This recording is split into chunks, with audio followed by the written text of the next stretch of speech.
Hello friends, आप सभी का स्वागत है मेरे YouTube channel mission IAS PCS में।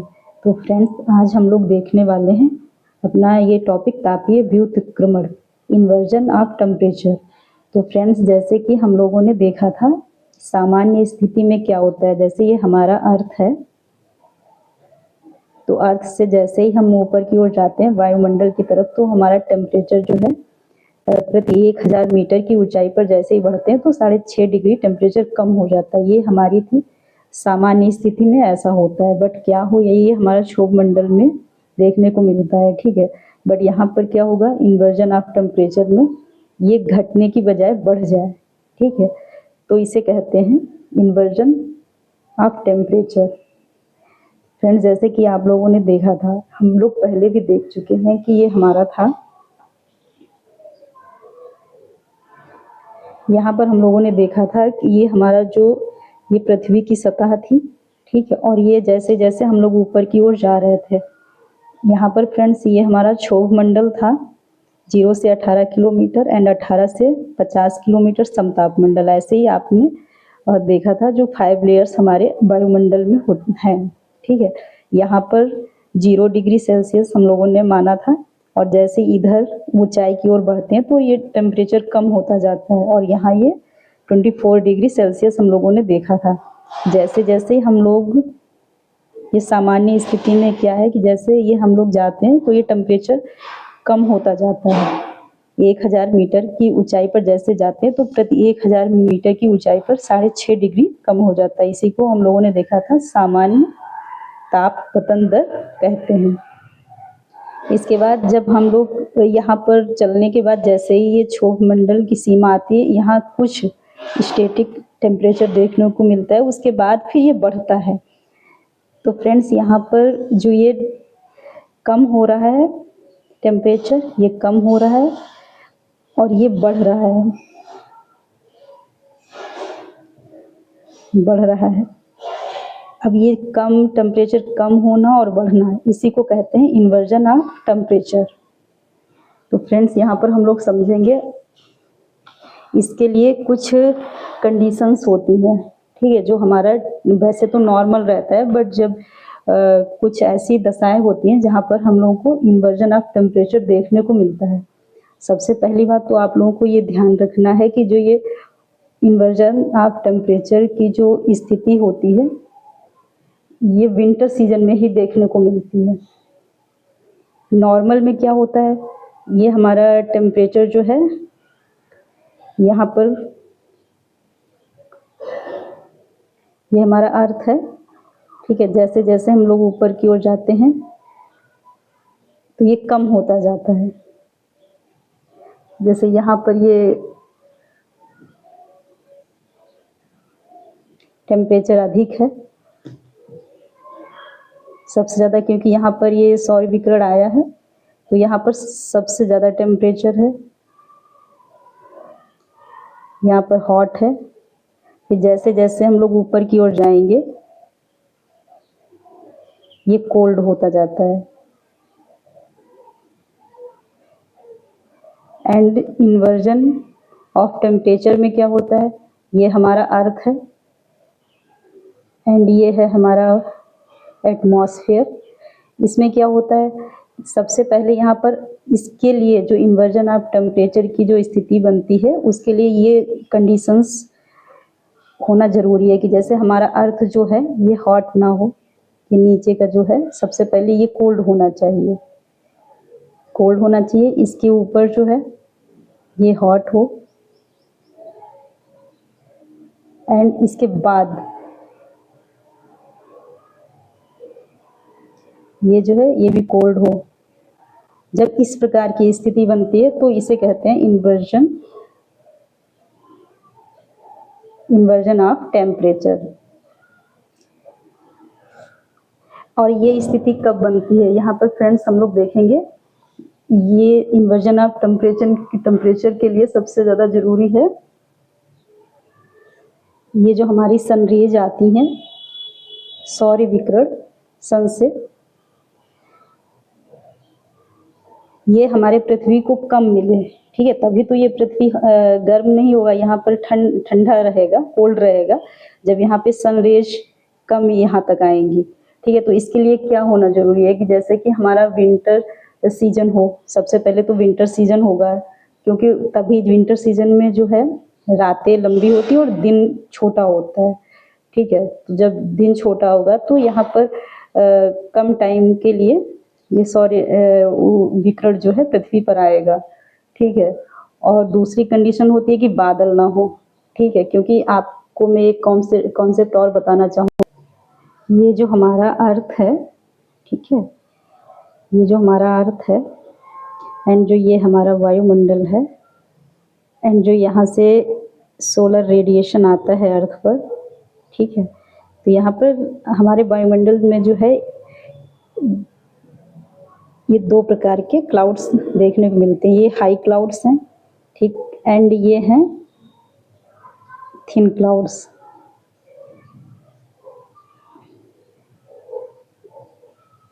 ये है हमारे थिक क्लाउड्स,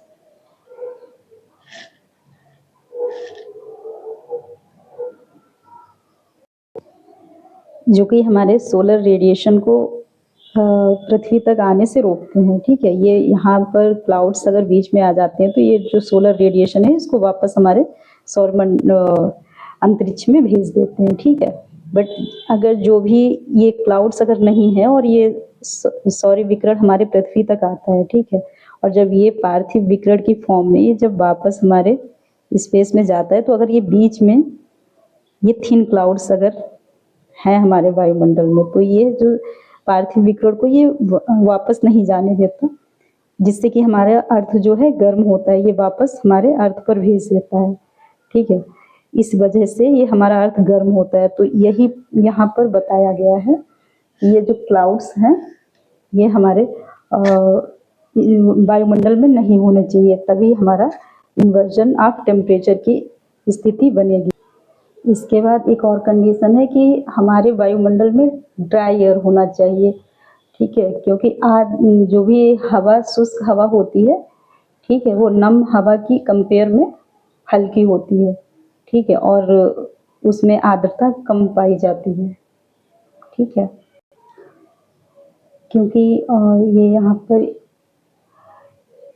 इसके अलावा एक और कंडीशन होनी चाहिए, जैसे कि हमारे वायुमंडल में ड्राई एयर का होना जरूरी होगा, क्योंकि अगर आर्द्र वायु होगी तो उसमें जलवाष्प होगा, और जलवाष्प जो है एक आपने पढ़ा है ग्रीन हाउस गैस है। ठीक है, तो ये जो ग्रीन हाउस गैस है हमारे जो पार्थिव विकिरण को है वायुमंडल में ऊपर तक नहीं जाने देगा, जिससे कि हमारा अर्थ जो है यहाँ पर कूल नहीं रह पाएगा, तो फिर ये इन्वर्जन ऑफ टेम्परेचर की जो स्थिति नहीं बन पाएगी। ठीक है, और ये जब आप अगर ये जलवाष्प की मात्रा यहाँ पर जो है आर्द्र जो वायु होगी, तो ये वापस जो है हमारे पार्थिव विकिरण को जो है वापस हमारे अर्थ पर भेज देगा, जिससे कि ये हमारा अर्थ जो है गर्म रहेगा। तो फिर ये जो सामान्य स्थिति होती है वही बनी रहेगी, ना कि ये इन्वर्जन ऑफ टेम्परेचर की स्थिति बन पाएगी। ठीक है, इसके बाद हम लोग देखते हैं कि काम एयर का होना भी जरूरी है, शांत वायु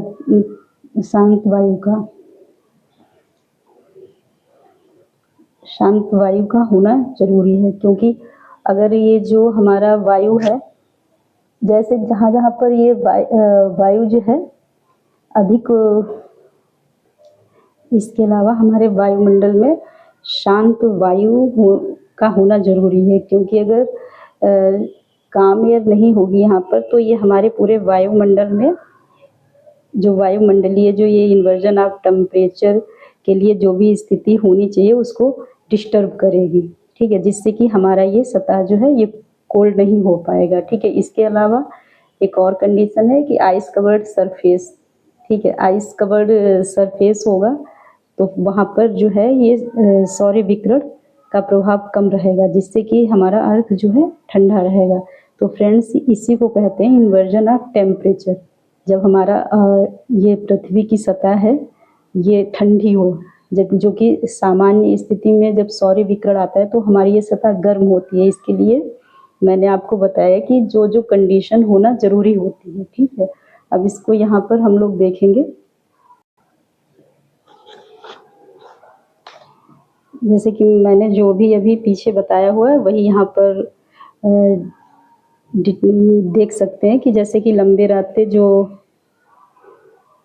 जैसे कि देख सकते हैं कि लंबी रातें होनी चाहिए, शुष्क वायु, आसमान में बादलों की अनुपस्थिति हो, ठीक है, शांत वायु हो, हिम आच्छादित धरातल हो, स्नो कवर्ड सरफेस, ठीक है। इसके अलावा ये बस एक छोटा सा कॉन्सेप्ट है जो कि आप अच्छे से समझ गए। इसका मेन ये है कि बस टेम्परेचर जो है एक स्थिति में नहीं होना चाहिए।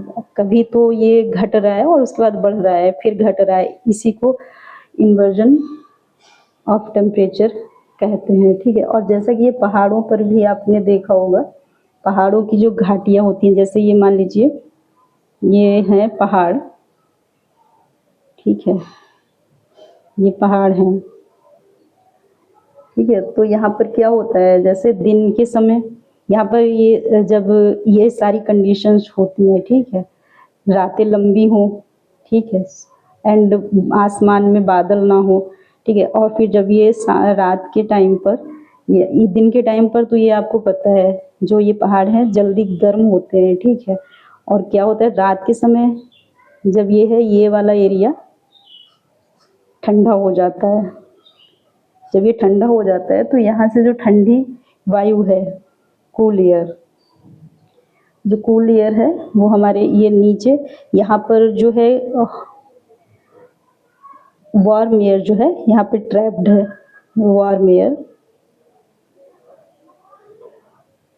जब यहाँ पर ठंडी हवाएं, यहाँ पर ठंडा हो गया और यहाँ पर गर्म है, जब यहाँ से ठंडी हवाएं नीचे की ओर आती हैं, ठीक है, तब ये हमारा जो गर्म एयर है ये ऊपर की ओर जाता है, ठीक है। जब यहाँ ये ठंडा एयर आएगा तो ये भी ठंडा हो जाएगा एरिया, ठीक है, और बीच में यहाँ ठंडा और यहाँ भी ठंडा हो जाएगा, बीच में ये जो गर्म रहता है ये एरिया जो है ये गर्म ही रहेगा।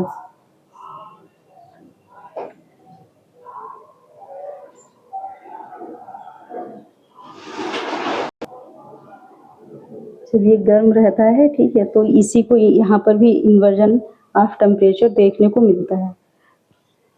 यहाँ पर हो गया गर्म, यहाँ जो कि गर्म था वो हो गया ठंडा, ऊपर ठंडा, बीच में ये भी गर्म हो गया, तो ये इन्वर्जन ऑफ टेम्परेचर हो गया, ठीक है। यहाँ पर इसके बाद जो है, जैसे कि आपने देखा क्वेश्चन में अगर पूछता है कि यहाँ पर जो सबसे अच्छी जो दशाएं हैं वो कहाँ पर पाई जाती हैं, पहाड़ों पर, इन्वर्जन ऑफ टेम्परेचर की स्थिति में। तो आप लोग देख सकते हो यहाँ पर ये इधर से ठंडा भी गया और इधर से गर्म भी आया, तो यहाँ पर सबसे अच्छी स्थिति पाई जाती है बीच में।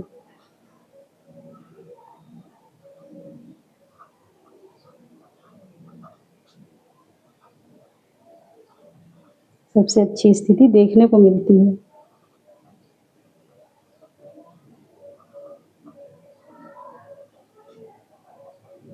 बस फ्रेंड्स, यहाँ पर ये जो है हमारा इन्वर्जन ऑफ टेम्परेचर का जो कॉन्सेप्ट था वो कंप्लीट होता है। इस यहाँ पर फ्रेंड्स, तो ये चीज़ बस याद रखिएगा, जैसे ये जो मैंने बताया है ये हमारे पहाड़ हैं या पर्वत, ये पहाड़ हैं, ठीक है, और जो यहाँ मैंने जो बताया है ये घाटी है,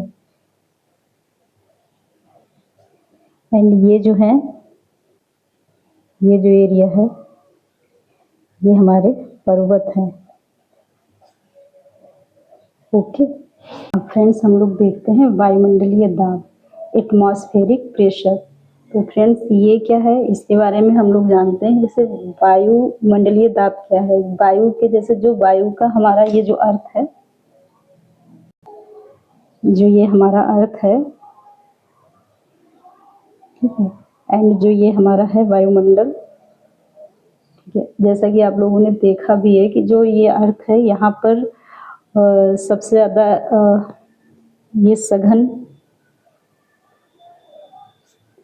वायु देखने को मिलती है, ठीक है। और जैसे ये जो है हमारा जैसे जैसे हम लोग ऊपर की ओर जाते हैं, ये हमारा वायुमंडलीय दाब जो है ये कम होता है, घटता जाता है। यहाँ पर दाब जो है कम है और सबसे ज़्यादा यहाँ पर है।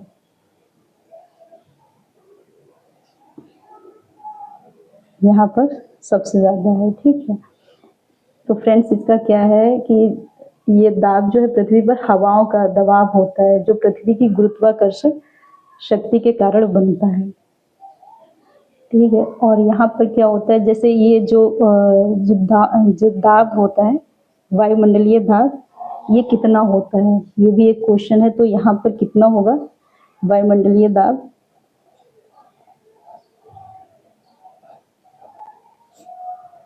वायुमंडलीय दाब जो है ये कितना होगा। तो फ्रेंड्स यहाँ पर देखेंगे, जैसे कोई भी कॉलम है, कुछ भी है, जैसे कोई भी इतना एरिया है यहाँ का, जैसे मान लीजिए एग्जाम्पल से हम बता दें, जैसे ये कोई कॉलम है, ठीक है। इसके अंदर जितनी भी हवा है, ठीक है, जितनी भी हवा है यहाँ पर, ठीक है, इसका जो भी वजन होगा, ठीक है, जितना भी इसका वेट होगा, भार होगा, वही सेम जो है यहाँ सरफेस पर उतना ही हमारा वायु का दाब बनेगा, ठीक है। यहाँ पर वायु का दबाव उतना ही होगा, तो उसी को वायुमंडलीय दाब कहेंगे। जितना भी यहाँ पर ये कॉलम में जितनी हवा का वजन होगा उतना ही यहाँ पर सरफेस पर वायु दाब बनेगा। तो फ्रेंड्स ये हो गया। इसके बाद हम लोग देखिए एक और टर्म आता है, ये दाब जो प्रवणता बल, ठीक है। उससे पहले हम लोग ये जान लेते हैं कि जैसे ये जो हमारा वायुमंडलीय दाब है, इसको मापने की इकाई क्या है। तो वायुमंडलीय दाब मापने की इकाई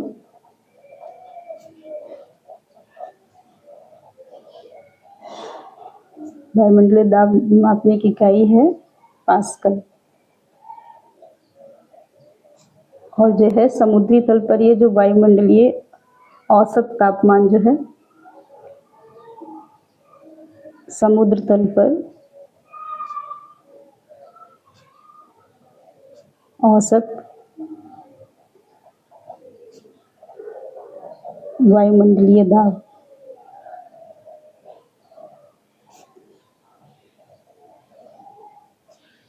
दाब कितना होता है, तो ये होता है 1013.25 मिलीबार, ठीक है फ्रेंड्स। और ये यहाँ पर जो जैसे ये जो वायुमंडलीय दाब होता है, जैसे कि ये हम कई जगहों पे जैसे जो दाब है, इस पूरी कोई भी जगह जो है पूरा, जैसे जो भी, जैसे मान लीजिए इंडिया है, ठीक है, पूरे अर्थ पर सेम वायुमंडलीय दाब नहीं होता है, ठीक है। तो यहाँ पर जैसे मान लीजिए ये है हमारा इंडिया है,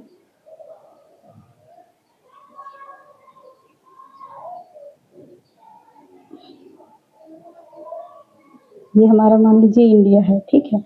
इंडिया है तो यहाँ पर दो टर्म्स देखने को मिलते हैं, जैसे एक तो हो गया हमारा समदाब, ठीक है, एक हो गया समदाब और एक हो गया समताप। समदाब क्या होगा, जहाँ पर जिस जिस स्थान पर समान दाब होगा, समान दाब होगा, और समताप में जहाँ पर समान, जिस जिस स्थान पर समान ताप पाया जाएगा, ठीक है। अब जैसे यहाँ पर हम लोग देखेंगे, ये है हमारा जैसे इंडिया है, तो यहाँ पर मान लीजिए जब इनको मिलाने वाली जो रेखाएं होंगी, जो इसको मिलाने वाली रेखा होगी, उसको कहेंगे समताप रेखा,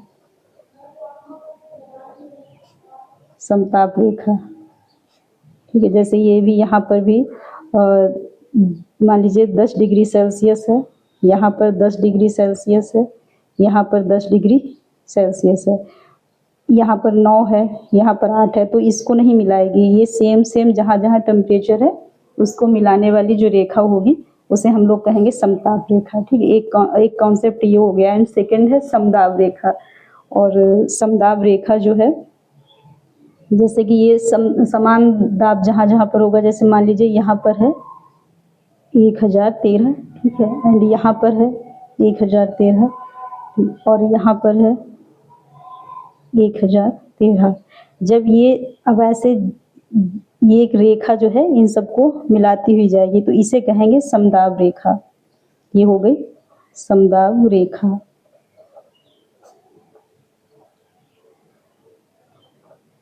समदाब रेखा एंड ये हो गई थी समताप रेखा।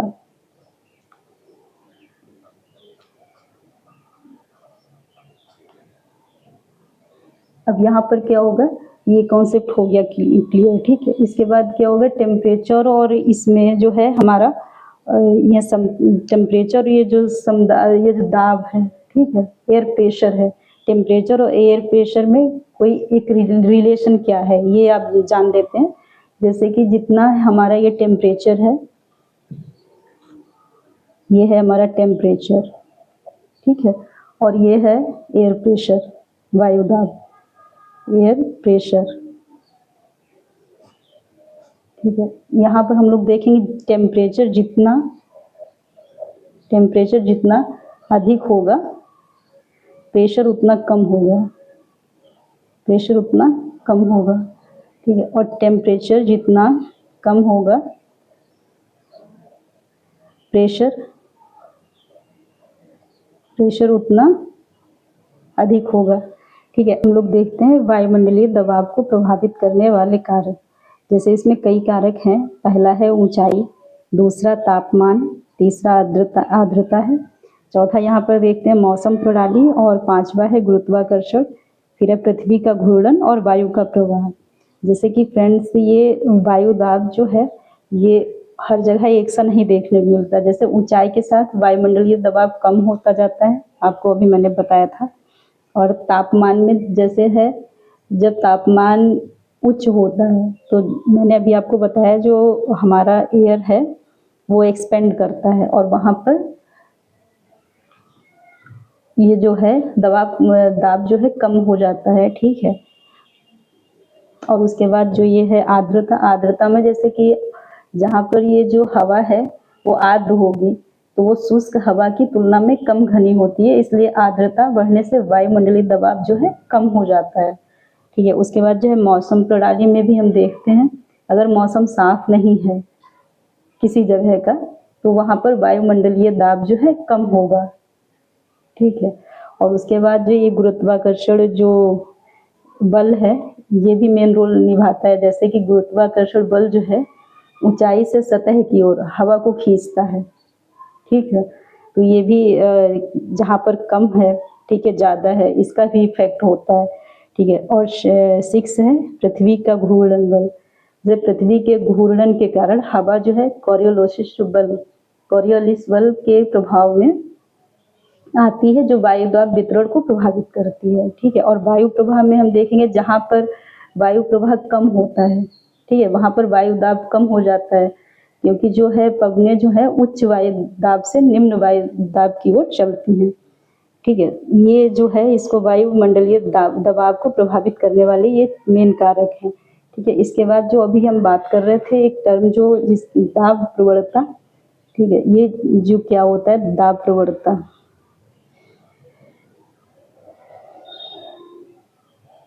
दाब प्रवणता,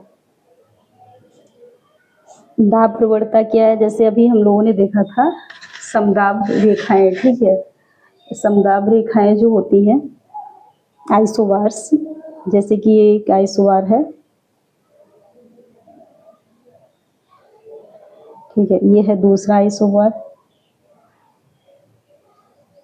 ठीक है, अब क्या है, ये समदाब रेखा है, एक दूसरी समदाब रेखा है। ठीक है, अब इसका क्या है, यहाँ पर वायु दाब जो है 996 है मिलीबार, इसको मिलीबार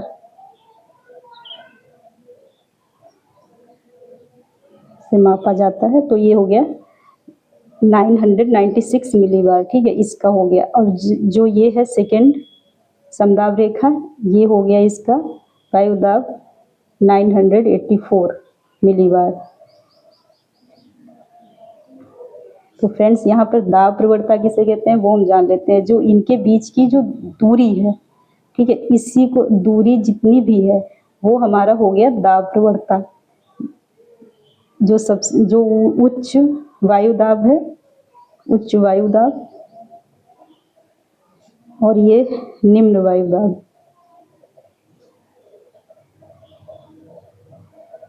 किसी भी स्थान, ये है उच्च वायुदाब, यहाँ पर कितना है 996, एंड निम्न वायुदाब है 984। अब इनके बीच का जो डिस्टेंस है, बीच का डिस्टेंस है 12। जो ये 12 है इसे हम लोग कहेंगे दाब प्रवणता। दाब प्रवणता।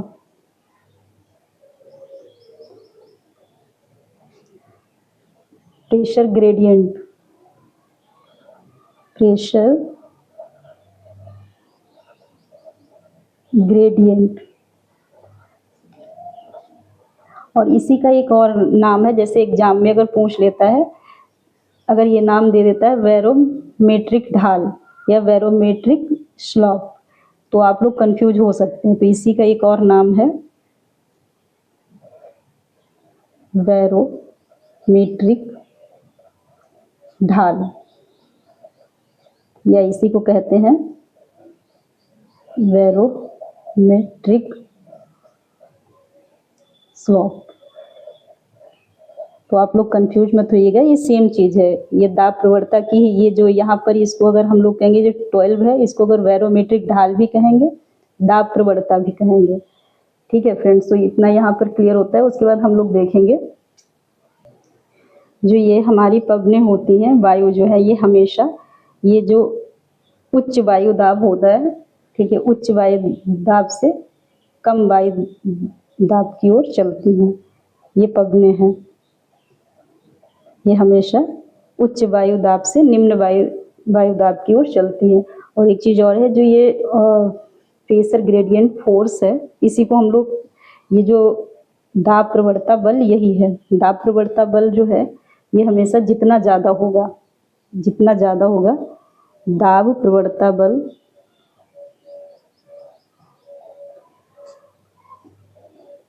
जितना अधिक होगा, जितना अधिक होगा, ठीक है, तो ये विंड वेलोसिटी मतलब पवन की गति, पवन की गति, पवन गति उतनी अधिक होगी, उतनी अधिक होगी।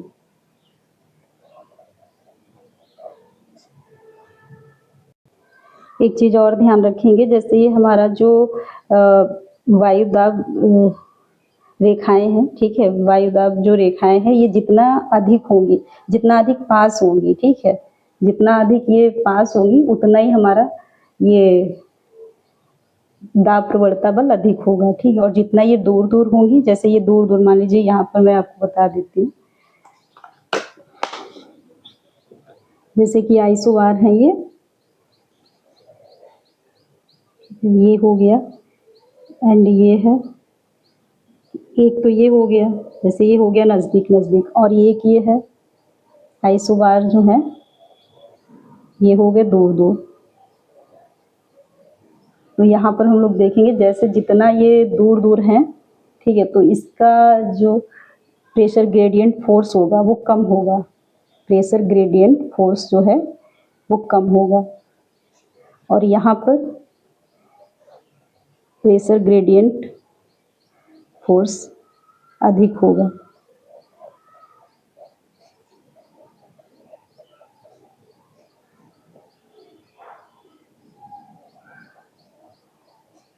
जैसे कि यहाँ पर देख सकते हैं, जैसे मान लीजिए ये समदाब रेखाएं हैं, जितना ये पास पास है, ठीक है, यहाँ पर मान लीजिए ये 1010 मिलीबार है, ठीक है, और उसके बाद ये है 1000 मिलीबार,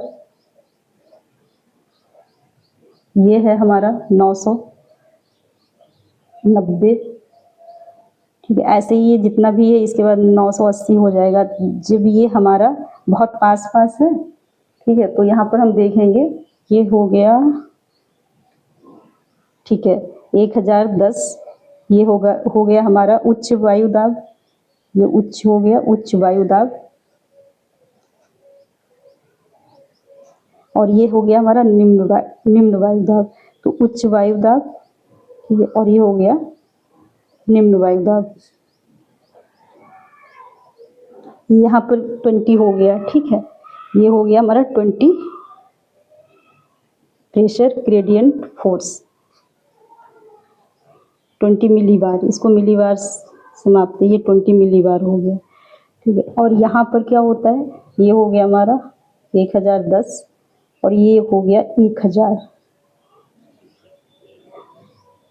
यहाँ पर ये उच्च है एंड ये निम्न है। यहाँ पर फ्रेंड्स हम लोग देखेंगे मिलीबार, ये 1010 है और ये है हमारा 1000। तो फ्रेंड्स यहाँ पर हम लोग देखेंगे ये 10 मिलीबार हो गया, ठीक है। तो ये जितना ये दूर है उतना ये कम होगा प्रेशर ग्रेडियंट फोर्स, ठीक है। तो फ्रेंड्स ये चीज़ कंप्लीट होती है कि जितना हमारा ये मिलीबार जो है जितना पास पास होंगे उतना ही हमारा प्रेशर ग्रेडियंट फोर्स अधिक होगा, और जितने ही इनके बीच में डिस्टेंस ज़्यादा होगा उतने ही हमारा प्रेशर ग्रेडियंट फोर्स है जो कम होगा, ठीक है फ्रेंड्स। तो ये आज के 2 टॉपिक जो कि बहुत छोटे ही थे उनको हम लोगों ने कंप्लीट किया। इसके बाद जो ये हमारा आगे की क्लासेस में आगे के टॉपिक हम लोग डिस्कस करेंगे, ठीक है फ्रेंड्स। और कुछ लोगों के कमेंट्स आए थे कि जैसे हम जो भी टॉपिक कंप्लीट करते हैं तो उसके जो PYQ हैं वो हम डिस्कस कर लिया करें। तो फ्रेंड्स ये हम लोग ये तो मतलब कंपलसरी है, हम लोग करेंगे, बट अभी क्या है, अभी कुछ प्रॉब्लम की वजह से हम नहीं कर पा रहे क्योंकि हम अभी इस समय बाहर हैं। तो इतना अभी जैसे ही हम जहाँ से मेन हमको ये करनी है क्लास वहाँ पर जैसे ही हम पहुँचते हैं तो ठीक वहीं पर मेरा जो भी कंप्लीट है ये कंटेंट, वहाँ पर जाने के बाद में ये तो मतलब डेफिनेटली मैं जो प्रीवियस ईयर क्वेश्चंस हैं उनको डिस्कस करूँगी जिससे कि कॉन्सेप्ट जो है वो और ज़्यादा क्लियर होगा, ठीक है। ठीक है फ्रेंड्स, और अगर कोई क्वेश्चन होता है तो आप कमेंट्स में ज़रूर पूछिए, और जैसा आपको ये क्लास लग रहा है उसके बारे में जो भी सजेशन है, जो व्यू है वो कमेंट में बताइए हमको, ठीक है। और अगर आपको ये क्लास आपके लिए यूजफुल है तो प्लीज़ इसको लाइक शेयर एंड सब्सक्राइब करिए। Okay, thank you.